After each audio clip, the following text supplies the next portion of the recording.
They say the deepest loneliness is not being alone. It is being surrounded by people who never truly see you. On a cold autumn evening in downtown Chicago, the Riverside Grill glowed with warm light reflected across the river. The restaurant was packed.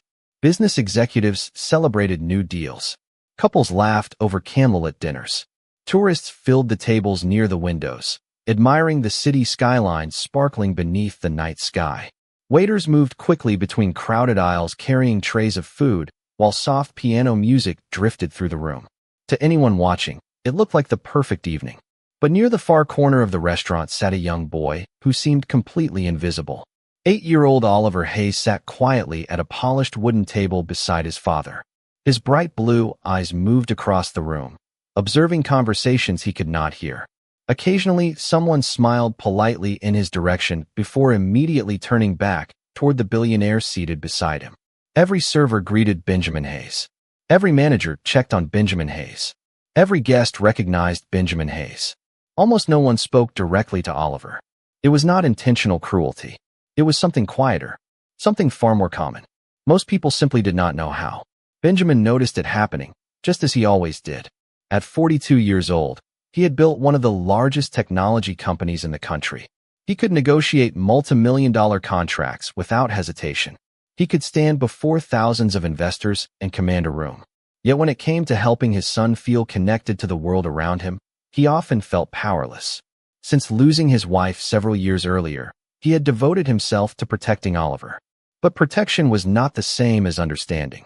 And understanding was what his son needed most. Oliver lowered his gaze toward the table. A basket of bread sat untouched beside him. A glass of lemonade rested near his folded hands. Around him, life continued at full speed. Yet somehow he seemed separated from it all by an invisible wall. Then something unexpected happened. A young waitress carrying a tray paused in the middle of the dining room. Her name was Jasmine Carter. She had worked at the restaurant for almost 3 years. Most customers noticed her warm smile. Few noticed how carefully she paid attention to people. As she passed Oliver's table, she saw something others had missed.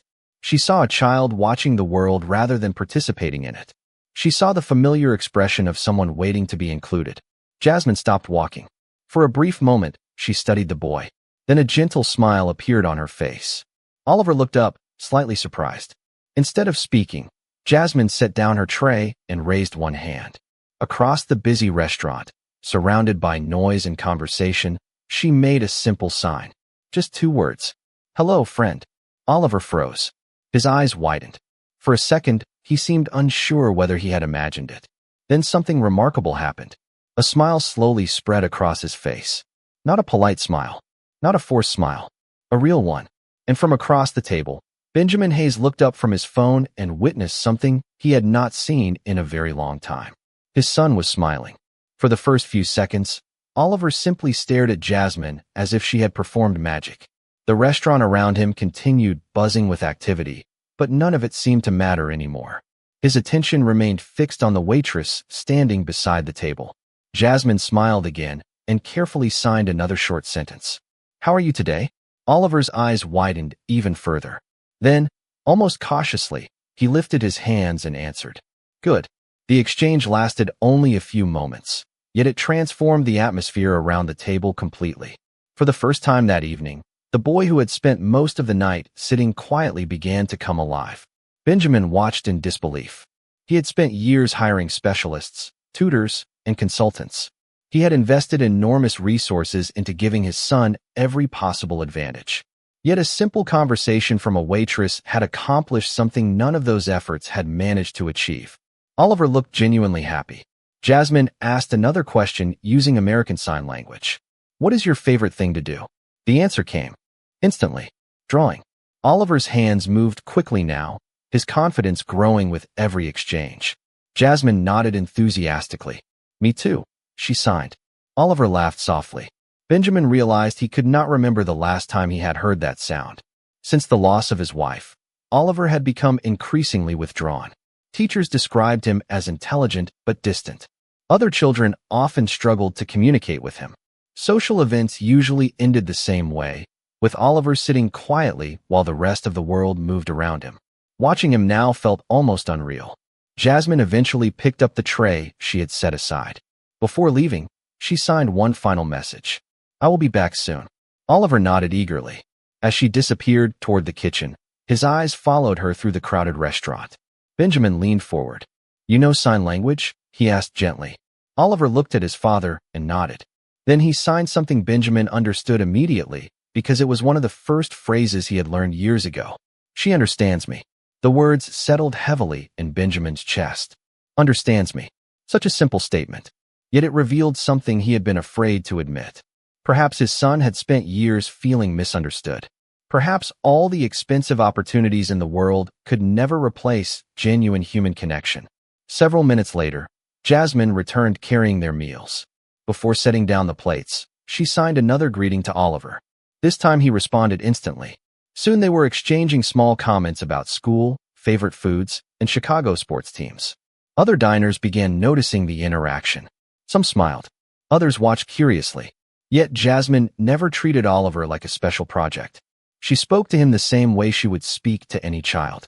With patience, with warmth, with respect. As the evening continued, Benjamin found himself observing Jasmine almost as carefully as Oliver did. There was nothing dramatic about her actions. No attempt to attract attention. No expectation of recognition. She simply saw a lonely boy and chose to include him.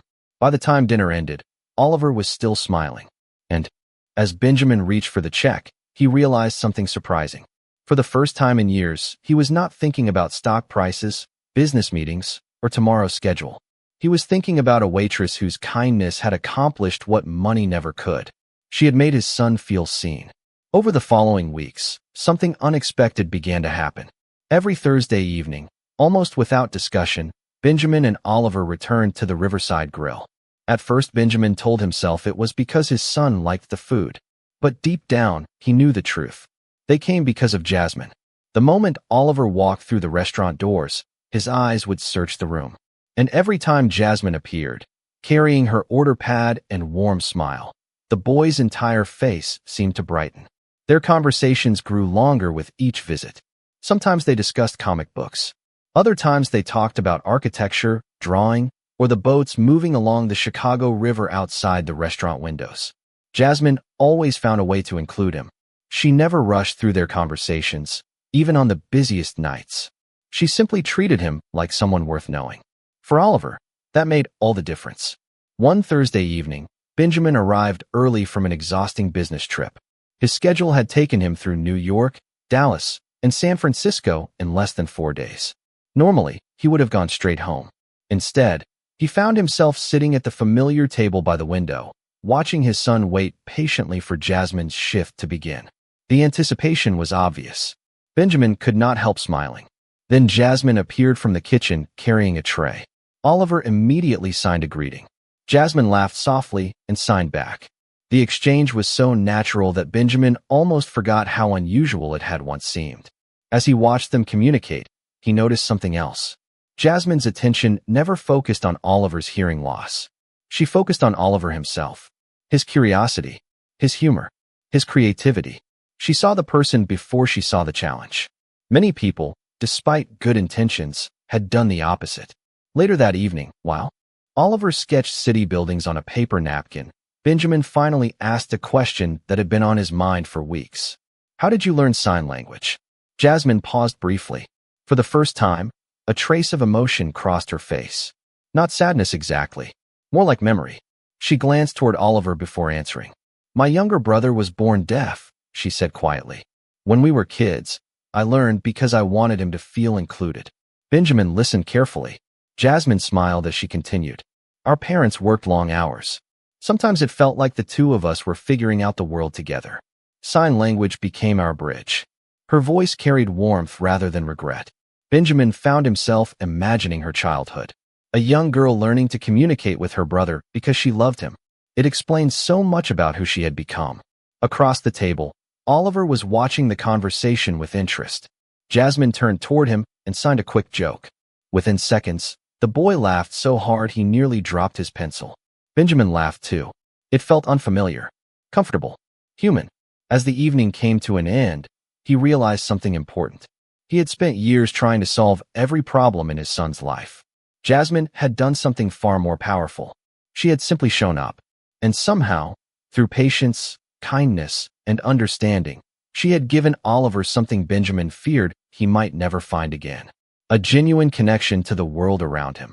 As autumn slowly turned toward winter, Thursday evenings became something both Benjamin and Oliver quietly anticipated. The Riverside Grill was no longer just a restaurant. It had become a place where laughter returned. A place where conversations happened without effort. A place where Oliver felt comfortable being himself. One snowy evening, the city lights reflected across the river like scattered stars while guests hurried inside to escape the cold. Benjamin and Oliver sat at their usual table near the window.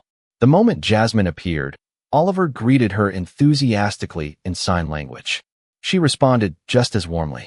Their conversation flowed naturally as she took their order. Watching them had become one of Benjamin's favorite parts of the week. Yet that evening something felt different. As Jasmine spoke with Oliver, Benjamin noticed details he had overlooked before. The patience in her expressions. The way she adjusted her pace to make communication easier. The way she always looked directly at Oliver instead of relying on someone else to interpret for him. Most importantly, she never made him feel different. She simply treated him like a child whose thoughts mattered.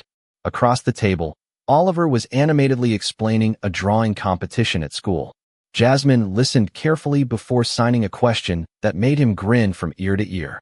Benjamin could not stop watching. It was not because Jasmine knew sign language. It was because she seemed to understand something that many people missed. Oliver did not need pity. He needed connection. The realization stayed with Benjamin long after dinner ended. A few days later, he attended a parent meeting at Oliver's school. One of the teachers approached him afterward. "I wanted to tell you something," she said with a smile. "Oliver has changed recently." Benjamin immediately paid attention. The teacher continued. "He participates more. He volunteers answers. He even joined an after-school art club." Benjamin felt genuine surprise. Those were not things his son typically did. "What changed?" he asked. The teacher smiled. "Honestly, I think someone helped him believe people wanted to hear what he had to say." Driving home that evening, Benjamin could not stop thinking about those words. Later, after Oliver went to bed, he found a sketchbook lying open on the kitchen counter. Curious, he flipped through the pages. Most contained drawings of buildings, bridges, and city skylines. Then he reached a newer page. The drawing showed a restaurant table near a window overlooking the river. At one side sat a young boy. Across from him stood a smiling waitress. Above them, written carefully in large letters, were the words, "My friend Jasmine." Benjamin stared at the page for a long time. Something shifted inside him. For years he had measured success through achievements, profits, and accomplishments. Yet the most important change in his son's life had come from a simple act of kindness offered freely by someone expecting nothing in return.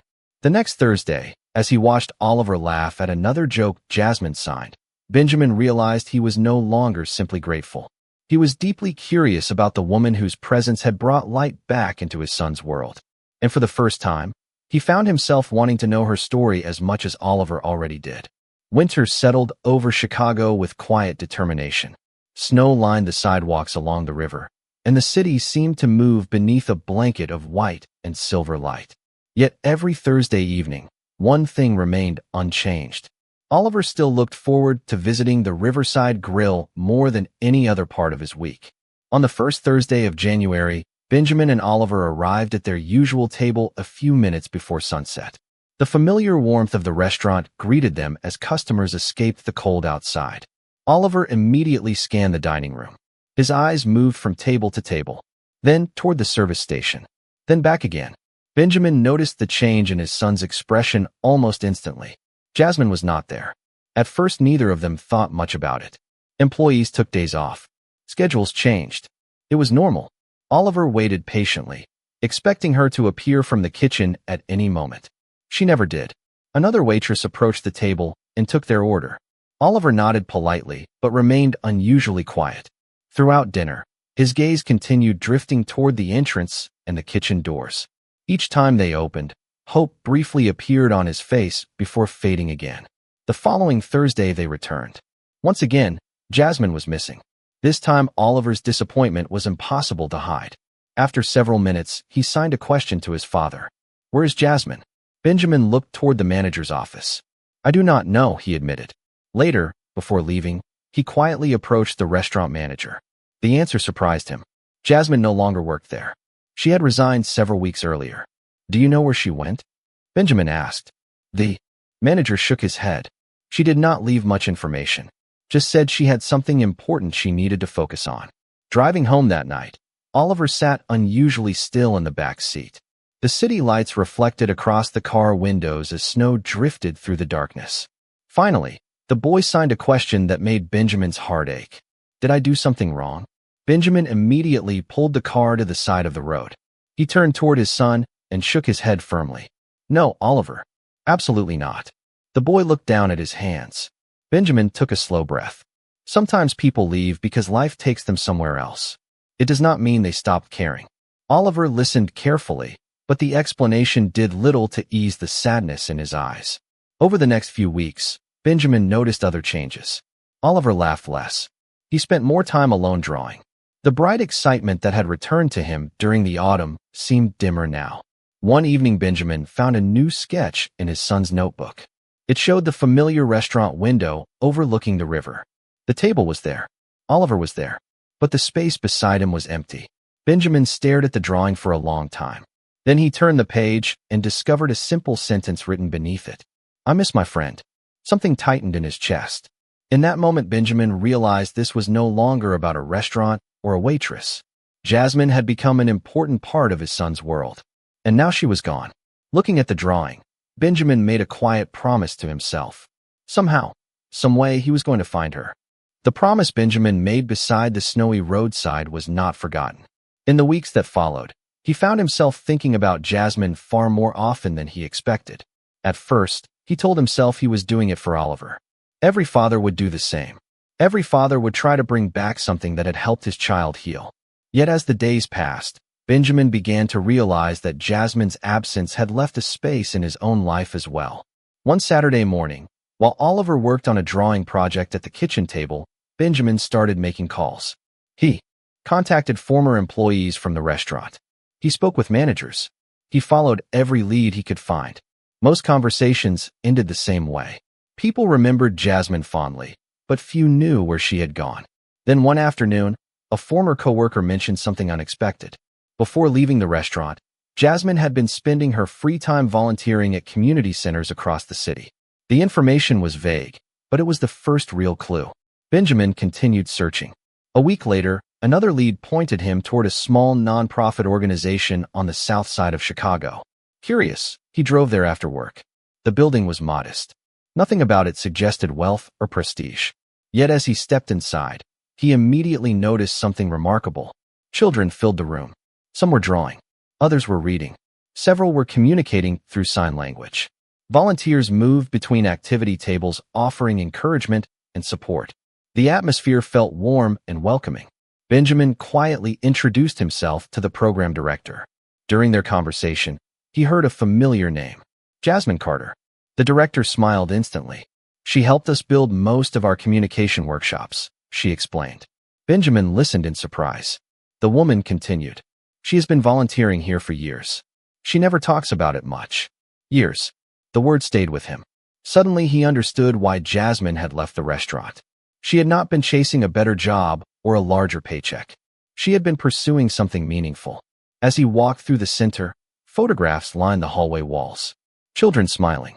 Families celebrating milestones. Community events. Then Benjamin stopped.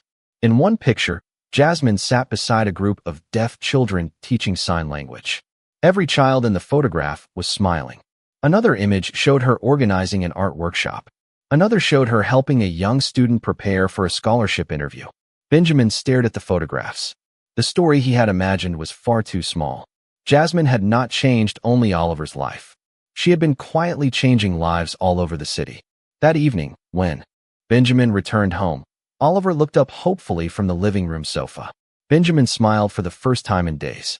Then he signed carefully, using the skills he had been practicing for years. I found her. Oliver's eyes widened instantly. Excitement replaced weeks of disappointment. Benjamin nodded. Yes, I found her. And as father and son sat together beneath the warm glow of the living room lights, both of them felt the same thing. For the first time since Jasmine disappeared, hope had returned. The following Saturday arrived with clear skies and a rare stretch of winter sunshine. Oliver had been awake since dawn. Every few minutes he glanced toward the clock, as if checking whether time itself had decided to slow down. Benjamin understood the feeling. He felt it too. Shortly after lunch, they drove across the city toward the community center Benjamin had discovered. Snow rested along the edges of the sidewalks while children played in small parks scattered throughout the neighborhood. Oliver sat quietly in the passenger seat, but excitement radiated from him. When they finally arrived, he was already reaching for the door before the engine stopped running. Inside, the center was alive with activity. Families filled the hallways. Volunteers carried art supplies between classrooms. Laughter echoed from several rooms at once. For a moment, Oliver simply looked around. Then he saw her. Jasmine stood near a large table covered with colorful drawings. She was helping a group of children finish a community art project. Her attention was completely focused on them. One child proudly held up a painting. Jasmine smiled and applauded. Another signed a question. Jasmine answered immediately.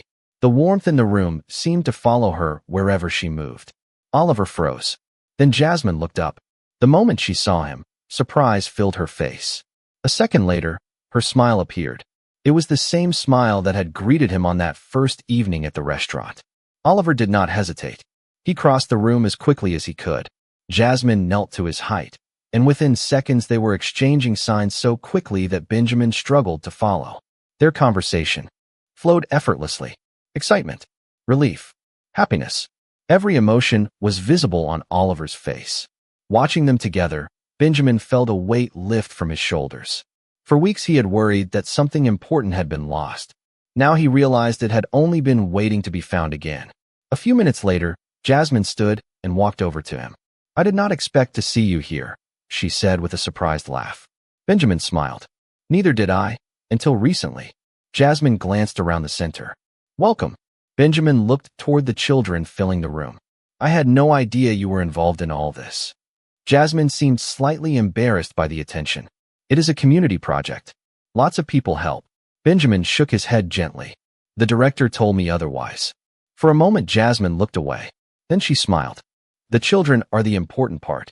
Benjamin noticed that answer did not come from modesty alone. She genuinely believed it. That realization affected him more than he expected. Throughout the afternoon, he watched her move from group to group, encouraging, teaching, listening. Every child seemed to trust her completely. Later, while Oliver worked on a painting with several new friends, Benjamin found himself standing beside Jasmine near a window overlooking the snowy street. "Thank you," he said quietly. Jasmine looked surprised. "For what?" Benjamin glanced toward his son. The boy was smiling again, truly smiling, for helping him find his confidence. Jasmine followed his gaze. Her expression softened immediately.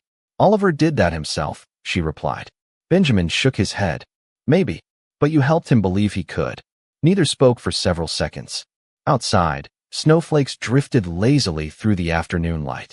Inside, children laughed and signed and created artwork together. And for the first time since his wife had passed away, Benjamin felt something he had almost forgotten: hope for the future. Over the next several months, the community center became a regular part of Benjamin and Oliver's lives. What began as occasional visits slowly transformed into something much more meaningful. Every Saturday morning, Oliver eagerly packed his sketchbook before they left the house. The moment they arrived, he would disappear into a world of art projects, group activities, and friendships that seemed impossible only a year earlier. Benjamin often stayed longer than he planned. At first, he told himself he was simply supporting his son. Eventually, he stopped pretending. The truth was far simpler. He enjoyed being there. He enjoyed the atmosphere Jasmine had helped create. Unlike the boardrooms and corporate events that filled most of his schedule, the center felt genuine. Nobody cared about company valuations or investment portfolios. People cared about children, families, and opportunities. One afternoon, while volunteers prepared for a fundraising event, Benjamin found himself helping arrange tables alongside Jasmine. Sunlight streamed through the large windows as boxes of supplies lined the walls. The work was simple, but the conversation came easily. For the first time, they spoke about things beyond Oliver and the center. Jasmine shared stories about growing up on Chicago's South Side with her younger brother. Benjamin spoke about the years after losing his wife and the challenges of raising a child while managing a demanding company. Neither conversation felt forced. It felt natural, comfortable, as if they had known each other far longer than they actually had. Across the room, Oliver noticed them talking and smiled to himself before returning to his drawing. He was old enough to recognize happiness when he saw it. As spring approached, the center hosted a community celebration along the lakefront. Families gathered beneath bright blue skies, while children displayed artwork created throughout the year. Music filled the air. Volunteers moved between activity booths. Oliver proudly presented a collection of sketches featuring Chicago landmarks. When visitors stopped to admire his work, he answered their questions confidently using sign language. Benjamin watched from a distance with amazement. The shy boy who once avoided attention now stood surrounded by people eager to hear his ideas. Jasmine appeared beside him holding 2 cups of coffee. "He has come a long way," she said. Softly, Benjamin nodded. "He really has."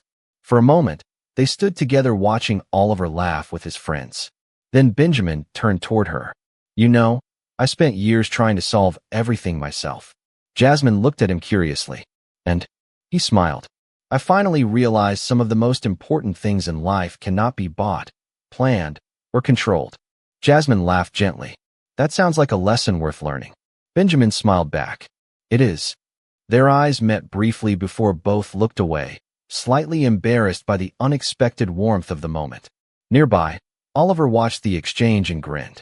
Later that afternoon, as families gathered for a group photograph beside Lake Michigan, Benjamin realized something important. His admiration for Jasmine had quietly become something deeper. Not because she had changed his life, not because she had helped his son, but because every time he saw her, she reminded him of the kind of person he wanted to become.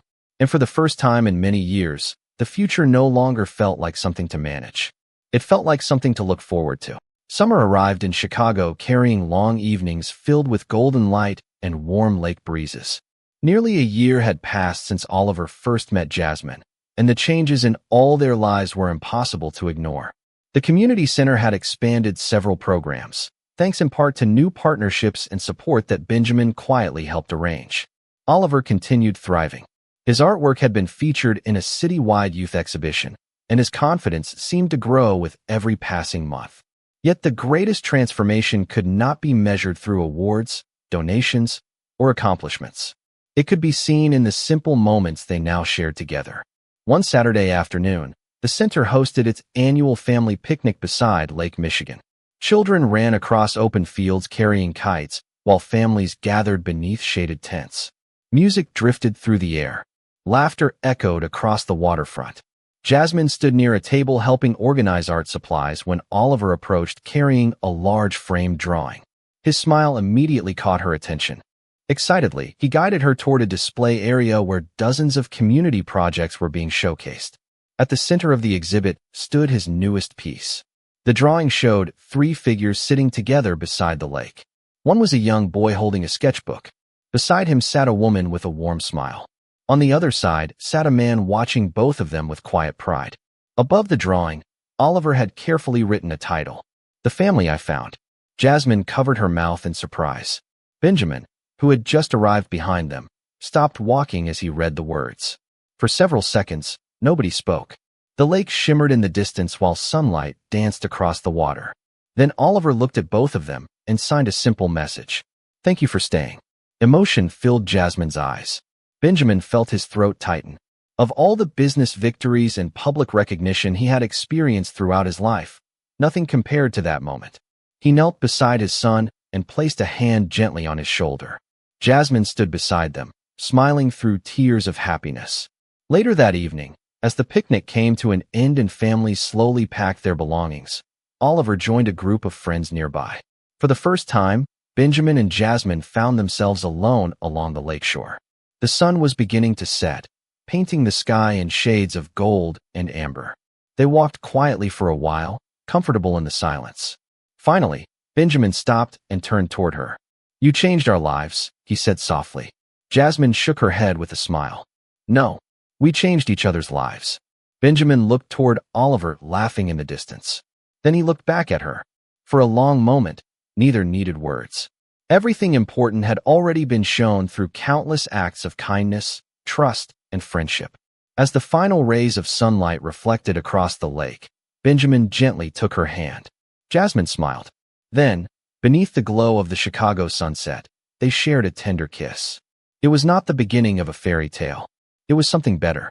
It was the reward earned by people who had helped each other heal. Nearby, Oliver glanced over, grinned knowingly, and returned to his friends. And as evening settled over the city, three lives moved forward together, connected not by circumstance or obligation, but by understanding, hope, and love.